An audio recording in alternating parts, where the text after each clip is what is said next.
रीवा में जमीनों की खरीद फरोख्त के कारोबार में भूमाफियाओं की नजर अब नदी, नालों और तालाबों पर है।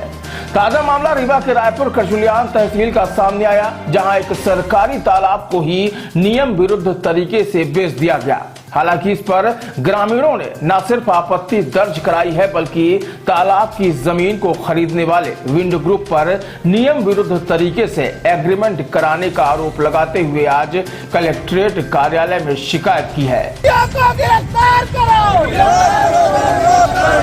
एग्रीमेंट के देशियों पर एफआईआर करो,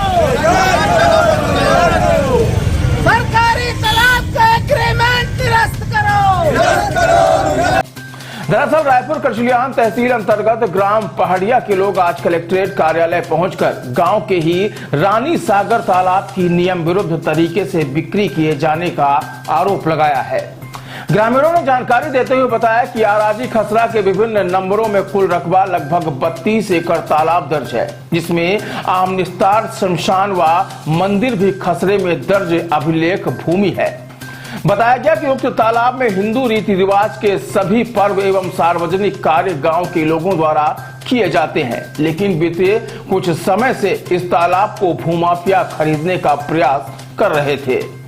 बताया गया कि इस तालाब के अस्तित्व को बचाने के लिए ग्राम पंचायत के लोगों द्वारा अनुविभागीय अधिकारी से लेकर कलेक्टर न्यायालय, कमिश्नर न्यायालय सहित सिविल न्यायालय में अपनी गुहार लगाई और लगभग सभी न्यायालय के द्वारा इस तालाब को आम जनता की निस्तार में पाया गया। साथ ही सभी न्यायालय के द्वारा जनता के ही हित में तालाब निस्तार करने के लिए निर्णय भी पारित किया गया। वहीं इस तालाब के संबंध में उच्च न्यायालय से भी स्थगन आदेश प्राप्त किया गया है। बावजूद इसके ग्रामीणों का आरोप है कि भूमाफियाओं के द्वारा रजिस्ट्रार रीवा से सांठगांठ कर संपदा 2 के माध्यम से एग्रीमेंट किया गया है, जो सीधे तौर पर उच्च न्यायालय के आदेशों की अवहेलना प्रमाणित करता है। बताया गया कि संपदा 2 के माध्यम से एग्रीमेंट के साथ तालाब की खसरे की कॉपी नहीं लगाई गई, बल्कि नक्शे की कॉपी लगाकर एग्रीमेंट कराया गया, जिसमें रजिस्ट्रार एवं एग्रीमेंट कर्ताओं के द्वारा जानबूझकर ऐसा कृत्य किया गया, क्योंकि खसरे के अलग अलग कॉलम में तालाब, शमशान सहित आम निस्तार दर्ज है, जिसे बिना हटाए एग्रीमेंट या विक्रय पत्र नहीं किया जा सकता।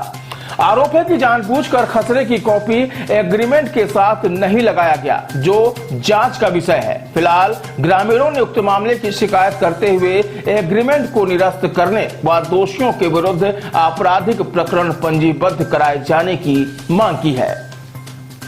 बताइए, ये एग्रीमेंट किसने किया है? विंड ग्रुप किया है। ये सरकारी तालाब है? ये सरकारी तालाब है। 24-25 की ये खतौनी है, आपके सामने है। इसमें स्पष्ट लिखा हुआ है तालाब सरकारी है। ये सरकारी तालाब कैसे बिक गया? शासन के उसको जानकारी में होते हुए कैसे बिक गया ये मालिक? अब ये इसमें आम निस्तार आज भी दर्ज है, हर नंबर में स्मशान दर्ज है, तालाब की मेड़ में भी आम निस्तार दर्ज है। उसके बावजूद भी रजिस्ट्रार साहब की गलती के कारण, खसरा नहीं लगवाने के कारण शायद ऐसा हुआ है, जिसकी हम लोग न्यायिक जाँच की मांग कर रहे हैं और दोषी व्यक्तियों पर एफआईआर की मांग कर रहे हैं। न्यायालय ने भी दिया था? न्यायालय में, हाईकोर्ट में विचाराधीन है, वहाँ से स्थगन है, उसका भी कागज हम लोगों के पास है। हाईकोर्ट में किस तरह का मांग, किस तरह की बात को लेकर मामला चल रहा है? हाईकोर्ट में इस बात आम निस्तार को बाधित करने के लिए यहाँ पर उनको मछली और सिंघाड़ा की अनुमति जज के यहाँ मिल गई थी, माननीय जज न्यायालय में।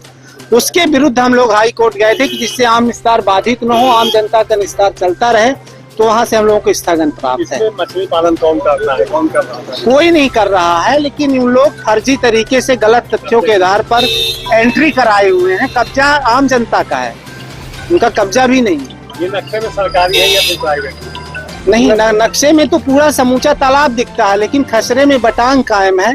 ये राजस्व अधिकारियों की मिली भगत से इसमें हुआ था, जिसकी लड़ाई आम जनता द्वारा 20 वर्षों से लड़ी जा रही है और माननीय उच्च न्यायालय का स्थगन भी है। स्थगन के बावजूद ऐसा किया गया है, इसलिए हम लोग व्यथित होकर गांव के लोग माननीय कलेक्टर महोदय के पास न्याय की गुहार लगाने के लिए आए हुए हैं।